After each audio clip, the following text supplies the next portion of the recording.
honored to welcome today someone many of you will recognize, a politician and American diplomat, Secretary John Kerry, who served as the 68th United States Secretary of State, was a senator for decades representing Massachusetts, and in 2004 was a Democratic candidate for president. A decorated war veteran and champion for voting rights, Kerry is the author of Every Day is Extra. John, welcome, and thank you so much for being here today. It's a privilege to be with you, Quinn. Thank you. Thank you for the tremendous work you're doing with the National Center, with Friends of Quinn, with all of these efforts. They really are important, and I salute your leadership. Thank you very much. I really appreciate that, especially coming from somebody like you. In your view, why is it important that people with disabilities vote? Well, first of all, let me say that it's important that everybody votes. And unfortunately, we're a country where we celebrate our democracy, but we don't seem to celebrate it by voting. In the last election in 2016, I think the total eligible voter turnout was somewhere around 56.9% or something. For people with disabilities, it was slightly lower than that, but just about at that margin. And the reason it's important for everybody to vote, obviously, is that we have a democracy that just can't work if people don't participate. You can't build a consensus. You simply can't sometimes wind up with the results that the nation actually thought it wanted.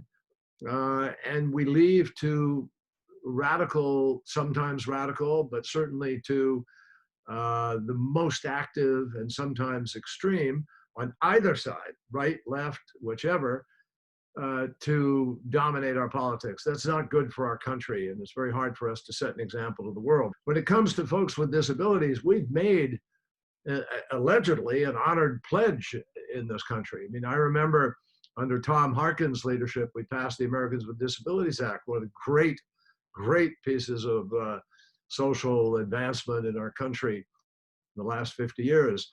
And we have made a pledge that we're going to try to allow every citizen, people with disabilities, people without, I mean, there's so many folks physically challenged one way or the other who just can't participate, but could, but for a little bit of effort by leaders, by communities. So helping folks to be able to go vote, helping them to have the time that they need to be able to vote sometimes, making sure that the homework is done ahead of time, that you've gone through a process of education and awareness of sort of what's up. I mean, there's so many different things. Physically being able to, in many cases, access the polling booth or the voting area. These things are just absolutely critical. We've made great advancements, but we are still way behind where we ought to be. But what do you see as the biggest barriers for people with disabilities to go vote? I see it as a kind of callous indifference by voting officials in many places to their responsibility to make sure everybody can vote. They already make it tough enough for people of another party to vote. Earlier, and you know, it is particularly more acute for anybody with any kind of learning disability or physical challenge. It's just hard. And sometimes people will say, oh, I can't do it, or nobody's going to be there to help me, or I don't have anybody to help me get there, or help me vote when I get there, so I don't go. So people are disenfranchised. And every American should care about that, as you do, Quinn. I do, very much so. What would you say to young people who are voting for the first time in their lives? I would say to them, you have one of the greatest privileges in the world, the privilege of citizenship as an American citizen. You are free to go vote. Nobody, you know, until recently, certainly nobody, you know, was going to put you in jail or kill you for doing it, but that did happen for a period of time. I once visited, Quinn, just a side story. I visited Birmingham, Alabama when I was running for president, and I went to the Justice Center there that is just a remarkable place, and they have this beautiful, beautiful fountain that's got Martin Luther King's words about, you know, justice and so forth. And on this sort of dial, there's a circle on the dial with water spilling over the side of it, and every notch on the round that circle is the name of someone who was murdered in their attempt to register to vote or to vote. People were lynched, people were shot in the dead of night, people were intimidated. So this is a privilege people have fought for hard. Women fought for it. It took too long before women could vote in America. Then, of course, we fought for everybody's right to vote.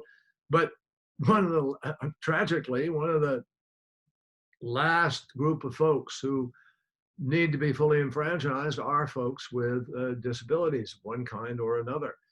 We've had presidential races decided by one vote per precinct in America. We've had presidential election decided by 500 votes total, Al Gore in year 2000. And so if we want to change things, if we're going to deal with climate change, if we're going to deal with social policy, with fairness in our economy, and especially if we're going to deal with access by all Americans, physically challenged or otherwise, to vote, we need to get out there and take part and make our democracy work. It's that simple. So what is next for you in life, John?